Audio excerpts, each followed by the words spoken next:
Senhor, tu sabes que não posso pregar.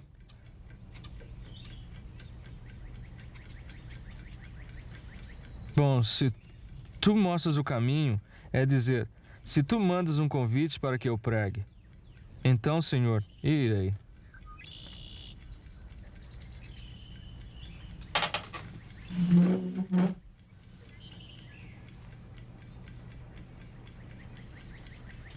Não é comum que alguém peça a um agricultor de 49 anos para pregar sobre a vinda do Senhor.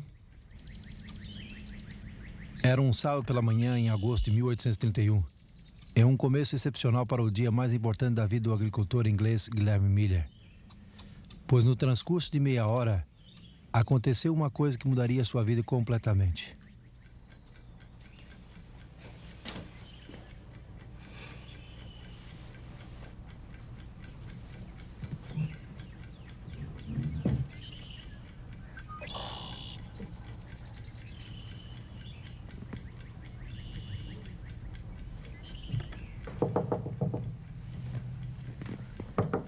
Entre.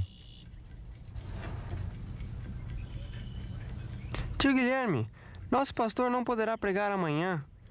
Papai me mandou para pedir-lhe que venha e nos fale sobre o que o senhor esteve estudando na Bíblia, sobre as profecias e a segunda vinda de Cristo.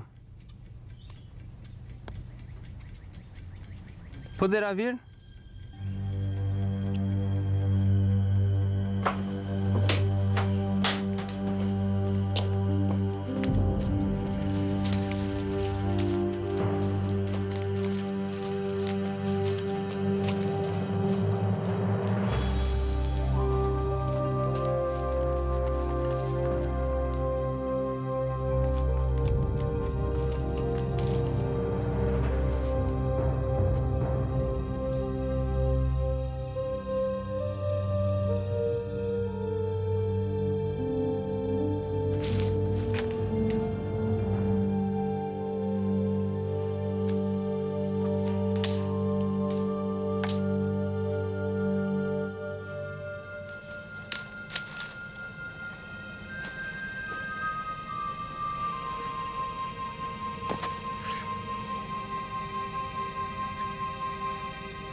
Como muitos outros que se uniram ao exército de Cristo através dos séculos, Guilherme Miller era um recruta hesitante.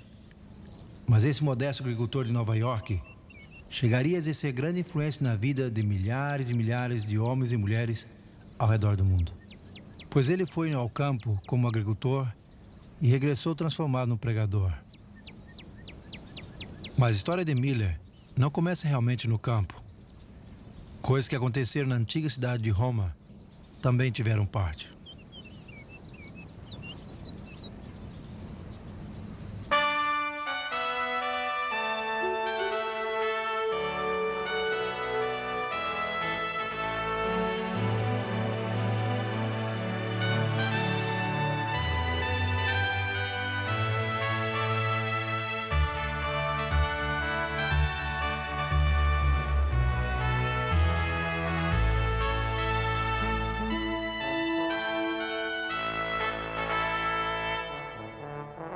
A Capela Sistina, perto da Basílica de São Pedro, em Roma, é famosa por sua história e arte. Construída pelo Papa Sisto IV em 1473, é o lugar onde os cardeais da igreja se reúnem para eleger um novo Papa. Em suas paredes e tetos, podem ver-se estas suntuosas pinturas das cenas e dos personagens do Novo e Velho Testamentos.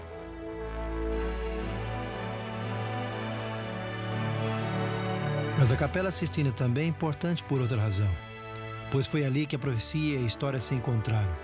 Miguel Ângelo nunca imaginou, quando pintou a figura de Daniel, no teto no começo do século XVI, que uma das profecias de Daniel se cumpriria quase 300 anos mais tarde.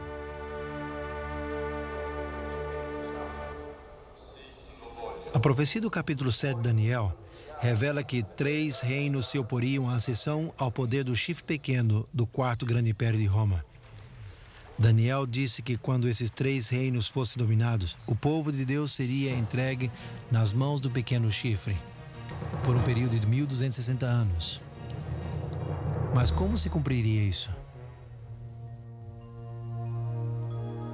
Em 533 d.C., o imperador Justiniano I, soberano civil supremo desta época, proclamou que o bispo de Roma seria o cabeça de todas as igrejas do leste e oeste do seu território. Ao submeter ao Papa toda a autoridade espiritual, Justiniano virtualmente entregou o povo de Deus em suas mãos e colocou a espada civil à disposição do pontífice.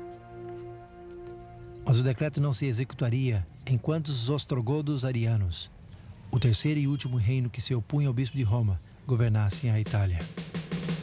Seu poder cessou quando as tropas de Justiniano interromperam seu sítio em Roma em 538 d.C. Foi nesse ano que o antigo trono do Império Romano foi finalmente conservado para o papado e o período de sua supremacia eclesiástica começou.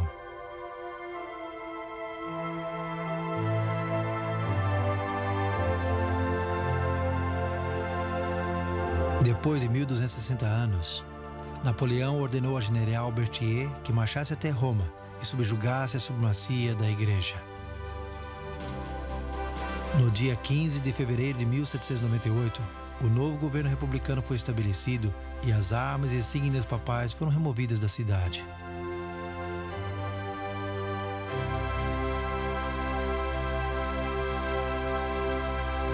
Os acontecimentos históricos cumpriram as palavras da profecia com exatidão.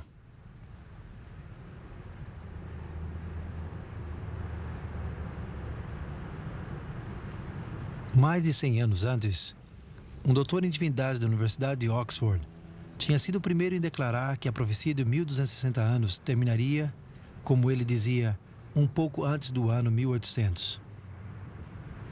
Logo outros disseram o mesmo. Alguns, como José Priestley, o famoso pastor, filósofo e cientista, até disseram que a França seria provavelmente o instrumento que cumpriria com a profecia.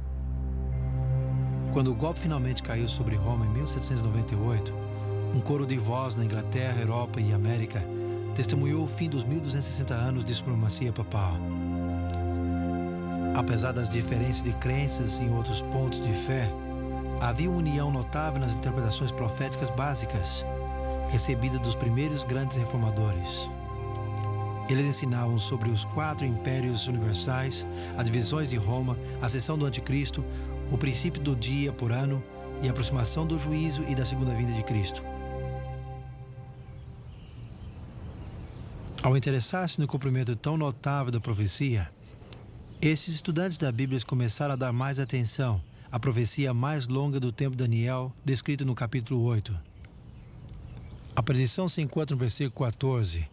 Em resposta a uma pergunta feita sobre o tempo que a visão cumpriria, quando Deus faria algo sobre o poder devastador que estava esmagando seu santuário e seu povo. A resposta é a seguinte.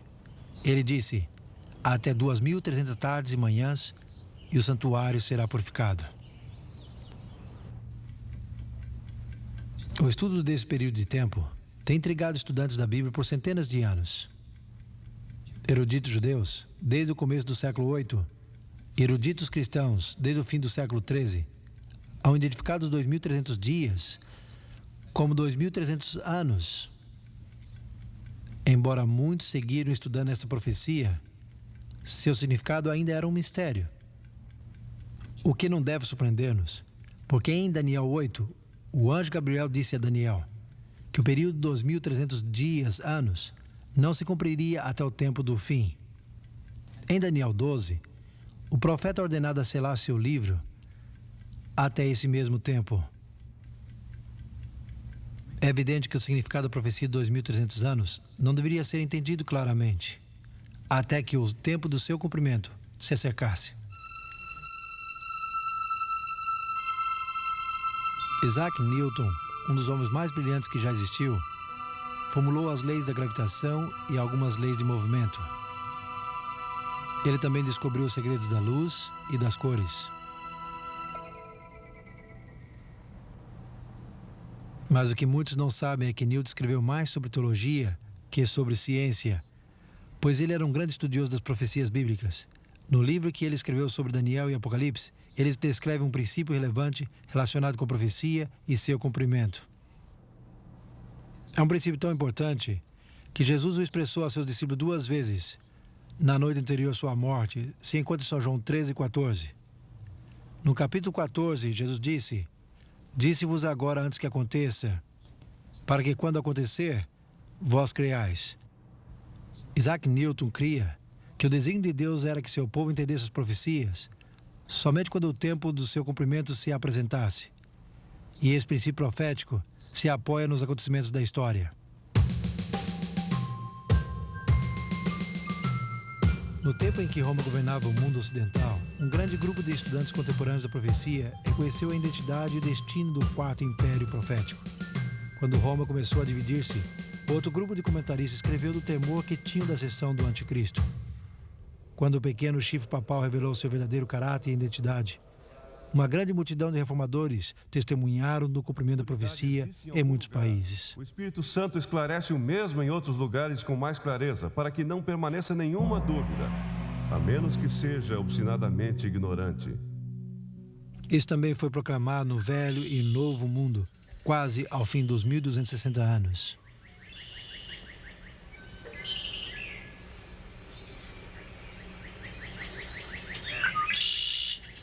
Mas no século XIX, o foco de interesse em diferentes continentes e países e entre os grupos denominacionais eram os 2.300 anos de Daniel 8. E uma das testemunhas foi o pregador batista, que nos Estados Unidos chegou a ser o líder do grande movimento que enfatizou a segunda vinda de Cristo no começo do século XIX. Guilherme Miller. Mas que tipo de homem foi Guilherme Miller? Miller nasceu em Massachusetts em 1782. Quando ele tinha 4 anos de idade, sua família mudou-se para Lowhampton, Nova York. Sendo o maior entre 16 filhos, sua mãe, que temia a Deus, ensinou-lhe a reverenciar a Bíblia como revelação de Deus ao homem. Aos 21 anos de idade, Miller se casou com Lucy Smith e logo se mudaram a Putney, em Vermont, a cidade natal de Lucy.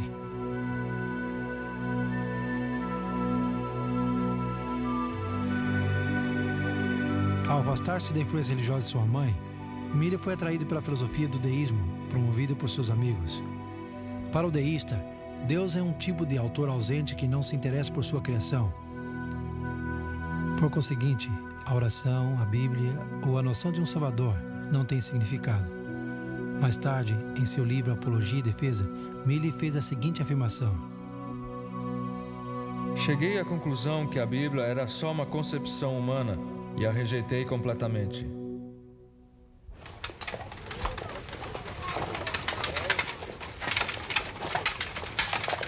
Mas Miller possuía qualidades pessoais que incitavam outras pessoas a confiar nele. Chegou a ser o xerife associado e tenente na milícia do estado de Vermont.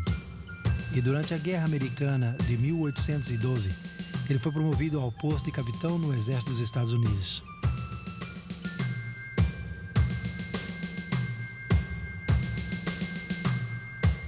No verão de 1814, ele lutou na famosa Batalha de Plattsburgh, um dos conflitos decisivos da guerra.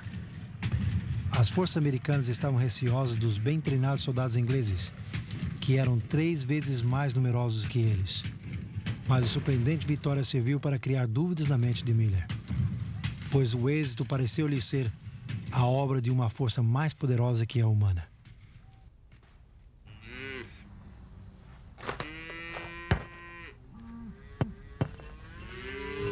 Em 1815, Miller regressou a Lowhampton e edificou esta confortável casa de 2 andares num terreno de 200 acres, perto de um arvoredo de bordos. Apesar de agora crer num ser supremo, ele ainda não cria que Deus havia deixado alguma revelação por escrito. Mas um dia, ao converter-se de sua pecaminosidade, ele começou a perguntar-se como um ser justo poderia salvar os que violavam suas leis. De repente, a personalidade de um Salvador impressionou sua mente com intensidade. Sentiu que poderia confiar na misericórdia mesmo. Mas existia tal Salvador?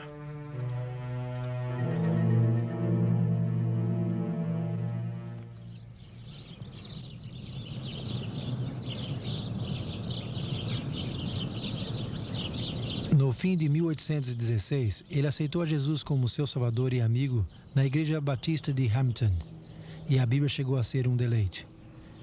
Mas seus amigos deístas foram rápidos em desafiar a sua fé nas Escrituras, como a revelação de Deus.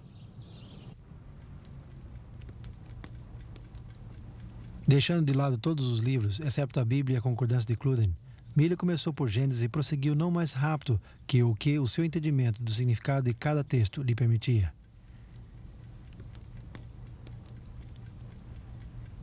Ele passou 2 anos estudando a Bíblia meticulosamente, uma tarefa tão empolgante que muitas vezes passava dias e noites inteiros estudando. E quais foram algumas das conclusões às que chegou em 1818? Tenho certeza que a Bíblia interpreta por si mesma e que é bastante simples para que todos a entendam. Também estou convencido que deve ser lida literalmente, a menos que exista uma prova clara que o escritor está usando linguagem simbólica. E as profecias do Velho Testamento? Reconheço sua forma simbólica, mas elas quase sempre se cumprem literalmente. Tomemos, por exemplo, o nascimento, a morte e a ressurreição de Cristo. Eles foram acontecimentos literais. As suas profecias foram escritas em linguagem simbólica. E o mesmo acontece hoje. Os sinais dos tempos e a presente condição do mundo são iguais às descrições proféticas dos últimos dias.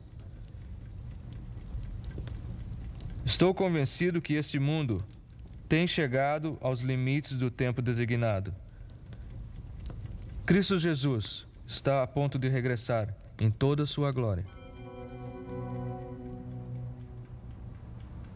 A conclusão de Miller foi interessante, pois era contrária à ideia da segunda vinda, que predominava na maioria das igrejas protestantes desse tempo. Essas ensinavam que o milênio, o período de 1000 anos descrito em Apocalipse 20, começaria com uma conversão mundial.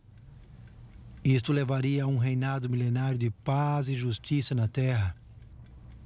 Então a segunda vinda de Cristo ocorreria ao fim dos 1000 anos.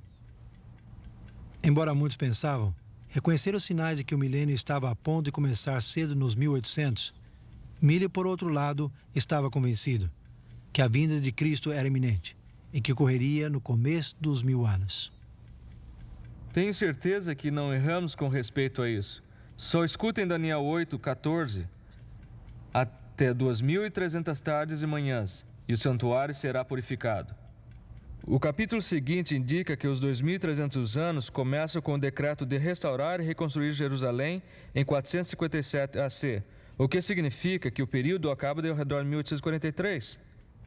A Bíblia parece ensinar que o santuário é a terra. Sua purificação deve ser a purificação de fogo da segunda vinda de Cristo. O que significa que nos 25 anos o mundo chegará ao seu fim e Jesus virá. De fato, Miller passou os próximos 13 anos examinando e reexaminando os argumentos a favor e contra a sua crença. E todo o tempo sua convicção crescia, em que ele tinha o dever pessoal de comunicar suas conclusões ao mundo. Quando os anos de investigação finalmente eliminaram toda dúvida, o temor de falar em público se fez presente.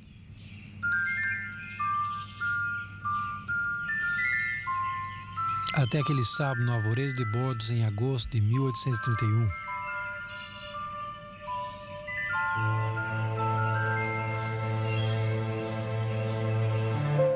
Miller acompanhou seu sobrinho Ivan Gifford à casa dos Gifford em Dresden. Considerando a falta de confidência de Miller, seus parentes convidaram os vizinhos à sua casa aquele domingo, em vez de ir à pequena igreja batista. E o texto que usou no sermão, Daniel capítulo 7, interpretando-o como os grandes reformadores que o haviam feito antes dele, mas com o cumprimento adicional dos 1260 anos, em 1798. Foi o sermão de John Knox sobre Daniel 7, em 1547, que iniciou a reforma na Escócia. Mas agora Guilherme Miller avança um passo mais. Ele acrescenta uma interpretação dos capítulos 8 e 9 de Daniel para iniciar o grande movimento do advento no Novo Mundo.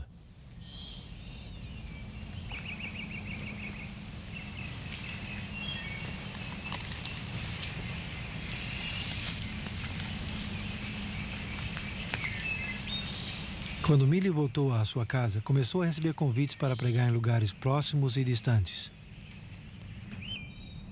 Sua segunda série de reuniões se realizou nesta imponente casa de reunião batista em Poultney, sua velha cidade natal. Millie nunca poderia ter imaginado com que o passar de 15 anos sua influência se estenderia desde Lowhampton através do mundo.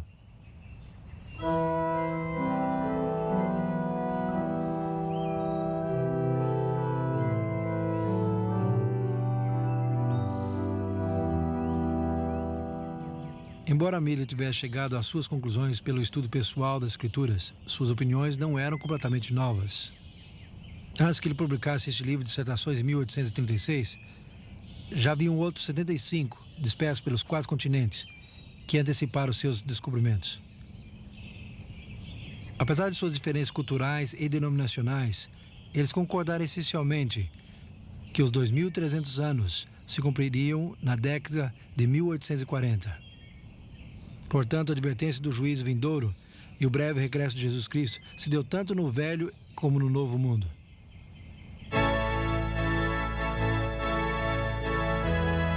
Só na Inglaterra, mais de 1.000 ministros a propagaram. Na Suíça, onde era ilegal pregar em favor da igreja estabelecida, as crianças proclamaram o breve advento de Cristo. Nos Estados Unidos, a mensagem de Millie foi ouvida nas principais cidades da nação. Cristo vem, sua vinda é eminente. Estás preparado para encontrá-lo? Ministros de muitas denominações, convencidos da veracidade da mensagem de Millie, se uniram a ele na proclamação. As estimativas contemporâneas calculam que havia entre 700 a 2.000 deles. Representa a segunda vinda de Cristo. E nós também vemos... Organizaram conferências gerais que atraíram muita gente. Dirigiram reuniões campestres, 125 delas entre 1842 e 1844, com uma avaliada audiência total de 500 mil de pessoas. A prensa causou um efeito ainda maior que o evangelismo público. Em maio de 1844, se diz que 5 milhões de cópias de artículos sobre o segundo advento foram circulados.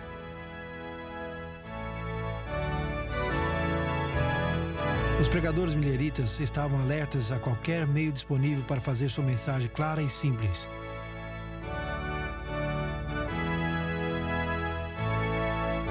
Este diagrama, com as suas fotos e figuras, se enfocava claramente no ano culminante de 1843, a data aguardada para a vinda de Cristo.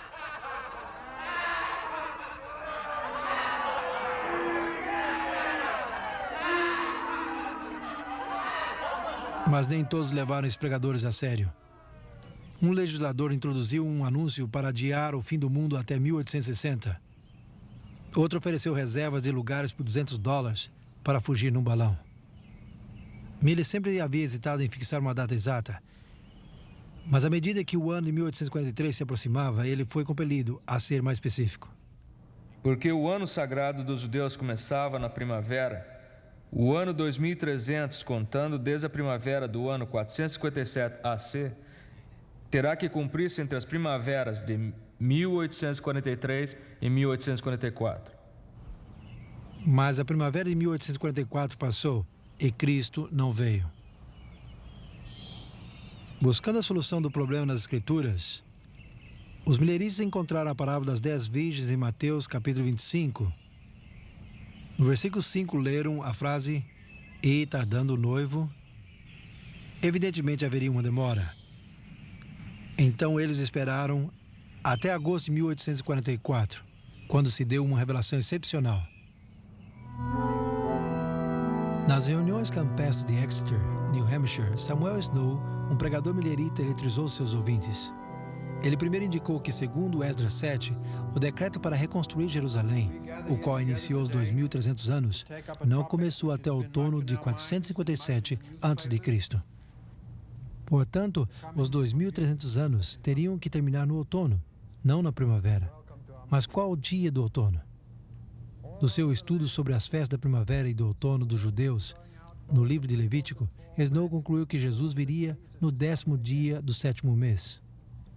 Melhor evidência indica que o 10º dia do 7º mês judeu será em 22 de outubro de 1844. Portanto, em menos de 3 meses, o esposo estará aqui para buscar a sua esposa que o espera. Não é tempo de escutar o clamor da meia-noite? Eis que o esposo vem. Ide e recebei-o. As colinas da Nova Inglaterra logo ressoaram com o clamor da meia-noite. Miller foi um dos últimos em aceitar essa data. Mas ele e outros líderes pensaram que, se guardassem silêncio, estariam opondo a obra do Espírito Santo.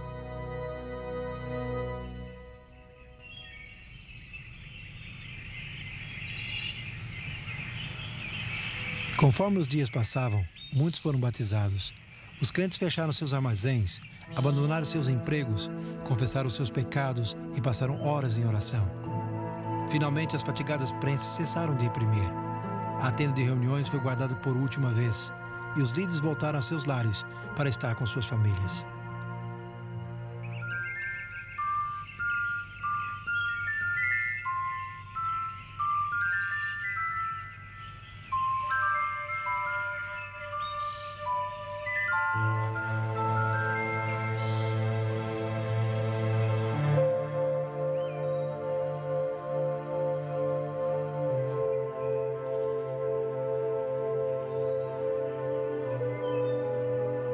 Outubro é outono na Nova Inglaterra. Do outro lado deste alvoredo de bordos, onde Miller lutou com Deus, há um grande afloramento de calcário. Hoje se conhece como a Rocha da Ascensão. Aqui os amigos de Miller se reuniram na terça-feira, dia 22 de outubro, e olhando para o leste, esperaram com devoção a vinda de Jesus.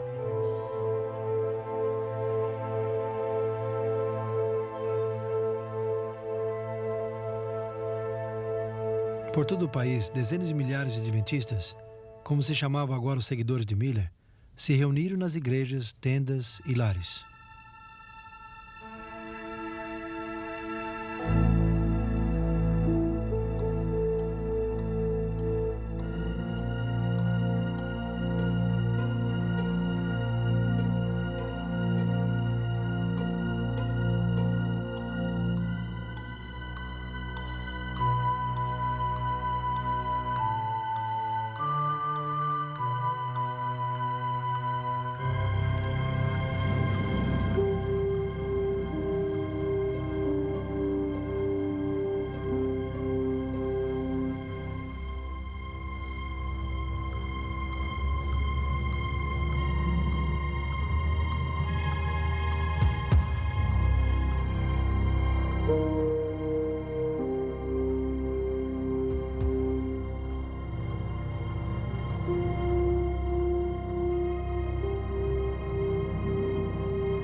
Mas Jesus não veio.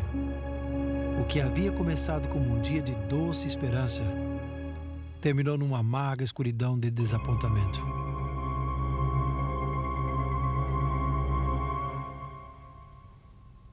Nos dias e semanas seguintes, a humilhação, confusão e dúvida ameaçaram submergi-los.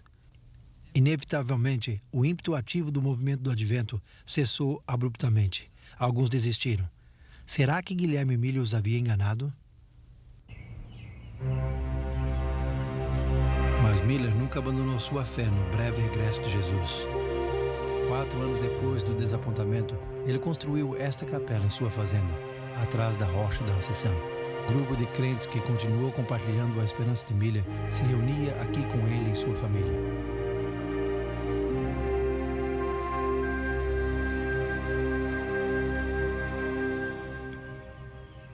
Miller tinha razão em ensinar que Jesus viria outra vez. O Novo Testamento se refere a isso mais de 300 vezes. E ele tinha razão em dizer que todos se preparassem para a vinda de Jesus.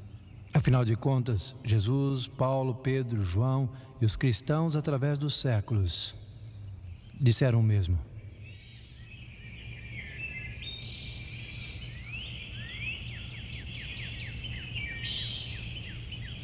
Miller tinha razão ao dar mais atenção a Jesus que a qualquer data específica.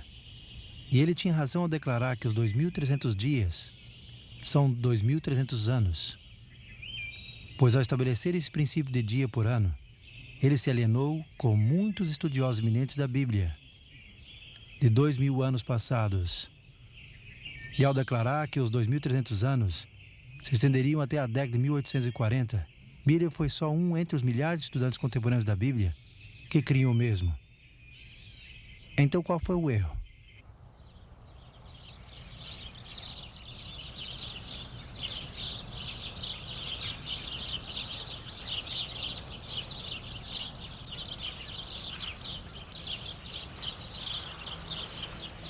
Em muitos modos, foi o mesmo erro que os discípulos cometeram quando pensaram que as profecias diziam que Cristo viria como um rei.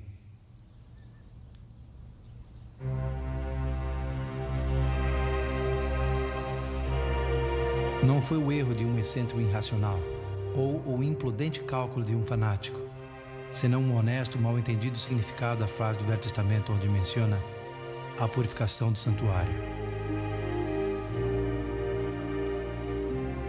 Mas por que Deus permitiu que o homem que ele havia chamado tão obviamente para um propósito cometesse um erro tão grave? Talvez nunca saibamos a resposta completa a essa pergunta. Mas lembremos que naquele tempo, muitos cristãos criam uma conversão mundial que culminaria com a vinda de Jesus Cristo 1000 anos mais tarde. Talvez Deus, em seu amor, estava enviando uma alarmante mensagem ao mundo para advertir dos crescentes problemas e maldades que precederiam o iminente regresso do seu filho, antes dos 1000 anos. O cálculo de Miller sobre a profecia de 2.300 anos de Daniel estava correto. Algo ocorreria no fim dos 2.300 anos. A purificação do santuário. Esse acontecimento demandava grande publicidade e a maior atenção possível. Mas o significado e o propósito do mesmo seriam descobertos por muitos.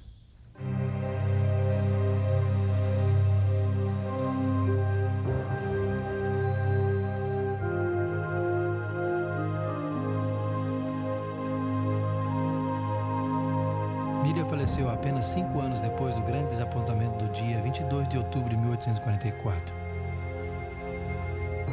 Pouco antes de morrer, Miller escreveu esta carta inacabada. Prezado irmão, não posso abster-me de escrever uma ou duas palavras, embora não possa ver. Tudo está correto. O esposo vem, não há dúvida. O rei terá que vir. Levantem suas cabeças, animem-se, sejam crentes em vez de infiéis. Logo veremos aquele a quem houvemos buscado e esperado.